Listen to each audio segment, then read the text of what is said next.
Lockdowns do work, not at stopping the spread of a virus, but they're successful at destroying economies.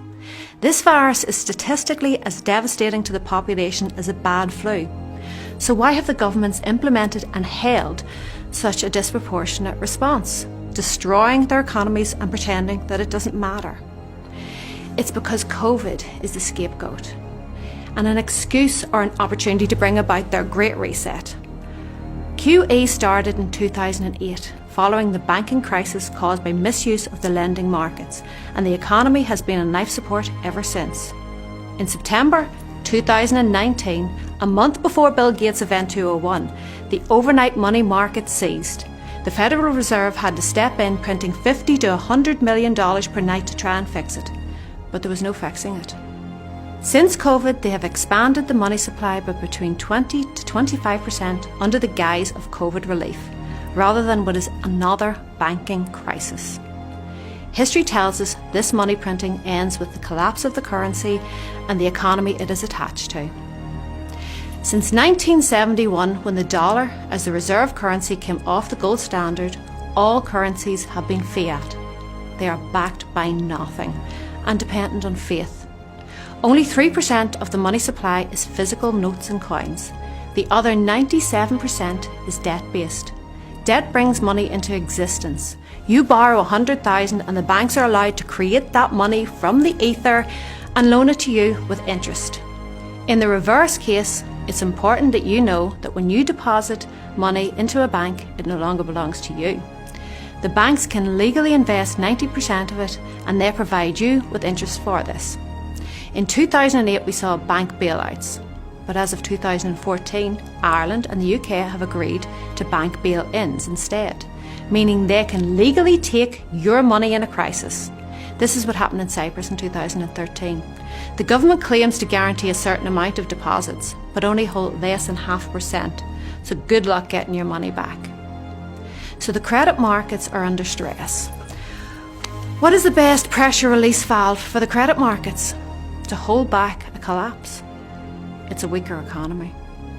This could be part of the reason the economy was shut down.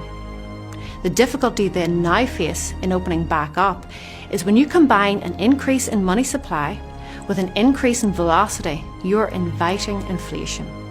In 2008, QE was given to the banking sector and large corporations, but in 2020 it was also given to the general public, readily available now to spend. By keeping sectors of the economy closed, you are breaking the velocity. Velocity is the number of times the same amount of money changes hands. An increased velocity will lead to inflation, but it isn't essential for it. Couple this with the inevitable increased demand for debt when the economy does open back up, and people are taking out loans again, and this could pop the debt bubble. This financial system is held together with debt.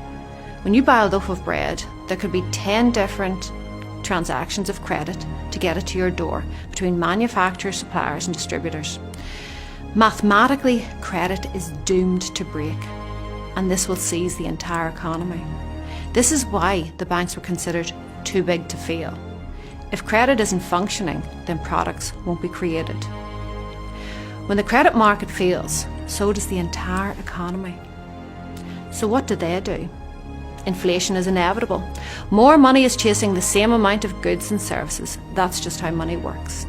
It has been evident in property for a long time, but is recently showing up in commodity prices like lumber, copper, and also in food prices.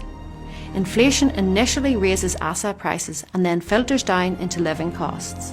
The last to inflate is wages, making it increasingly difficult for the less wealthy to buy property, as their wages only meet their living expenses. The government have got themselves into overwhelming debt, so they can't raise interest rates, or they won't be able to service that debt, as they can barely meet the interest requirements. It seems they are planning to let inflation rise, trying to maintain some control over it and inflate away the debt. Inflation is a hidden tax. Just as they inflate away the debt, they inflate away your purchasing power, and you slowly lose everything you've worked for. With inflation and bank bail-ins, they're taking your money. The danger here is hyperinflation if control and faith are lost. Look at Venezuela and Zimbabwe, where currency litters the streets and it has so little purchasing power that it isn't even worth picking up. We are moving into a central bank digital currency. This has already been rolled out in China, with Sweden, Turkey and Iran following. With digital currency, the government have complete control, as it is programmable. It is the loss of your freedom and privacy. They can control velocity by programming it with expiry dates or deciding where in the economy can be spent. They can limit your leisure spending, prohibit you from buying certain items, or only allow spending on basic food items and rent. They can tax and fine directly. They have control. They can incentivise you to spend or save with negative or positive interest rates respectively. How would you implement a control agenda? I would collapse the economy so that there's no independent businesses, therefore making everyone dependent on the state. I'd provide them with a generous universal credit system, then slowly reduce it or inflate it away. The concept of UBI has been about for some years now. Over 80% of jobs that make moderate to low wages are predicted to be automated away by 2030. Humans are becoming surplus to requirement.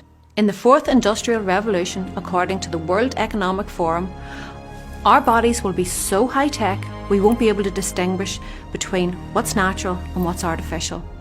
A future of superhumans. It's frightening. They are also proponents of the green energy carbon tax movement, which, if you look into it, is eugenics repackaged. They are telling us that if we pay more taxes and stop eating meat, it will cool down the planet. The middle and working classes will be eroded and replaced with robots, AI and big corporations, and given a basic income. So how is this funded? The Davos IMF concept is that you will own nothing and be happy. So is the idea to confiscate or severely limit all private property? The other option is taxes, but the rich don't pay taxes. The loopholes are designed to be beneficial to them but too costly for us. While a universal basic income is proposed, the more effective solution to stop the wealth divide would be a universal maximum income with a wealth cap. Let them have 20 million, that's a lot of money, they can buy all the houses and yachts that they want. But it would limit their amount of control and influence. This is the biggest heist of wealth transfer in history. The media does not inform you. Its purpose is to distract and advertise to you. The economy has collapsed under the weight of debt-fueled greed, and the media are silent. Billionaires have increased their wealth by 28% during the crisis, gained at the expense of small businesses. The stock market is fake, and it is a rigged game, fueled by money printing and doomed to crash. The old world is not coming back. A group of billionaires are deciding how the rest of the world should live, and they have the ear of the government that claims to represent you. When you hear Johnston, Trudeau and Biden say build back better, that is a Davos concept, a collection of non-elected private billionaire influencers. If we submit to a digital currency, we lose control and privacy. This is what you really need to wake up to. Furlough is psychological prepping for UBI. You're not being paid to stay at home. You're being paid not to revolt. If you know that pounds, dollars, etc. are losing purchasing power, why would you keep them? This is why people are moving to hold assets such as silver, gold, land and property instead, and transferring currency to crypto to outrun the inflation that is already becoming evident. There's also a ridiculous increase in shipping costs. COVID impacted the supply chain. China stockpiled containers and the system broke. This led to a problem with stock on shelves. When it is fully operational again, the additional costs will be passed on to the consumer.